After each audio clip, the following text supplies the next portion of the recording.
السلام علیکم ورحمۃ اللہ وبرکاتہ۔ صحیح بخاری حدیث نمبر 79۔ آپ صلی اللہ تعالیٰ علیہ وآلہ وسلم نے فرمایا کہ اللہ تعالیٰ نے مجھے جس علم اور ہدایت کے ساتھ بھیجا ہے اس کی مثال زبردست بارش کی سی ہے جو زمین پر خوب برسے۔ کچھ زمین جو صاف ہوتی ہے وہ پانی کو پی لیتی ہے اور بہت سبزہ اور گھاس اگاتی ہے، اور کچھ زمین جو سخت ہوتی ہے وہ پانی کو روک لیتی ہے۔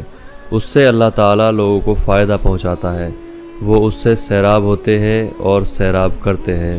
اور زمین کے کچھ علاقوں پر پانی پڑتا ہے جو بالکل چٹیال میدان ہوتے ہیں، نہ پانی روکتے ہیں اور نہ ہی سبزہ اگاتے ہیں۔ تو یہ اس شخص کی سی مثال ہے جو دین میں سمجھ پیدا کرے اور نفع دے۔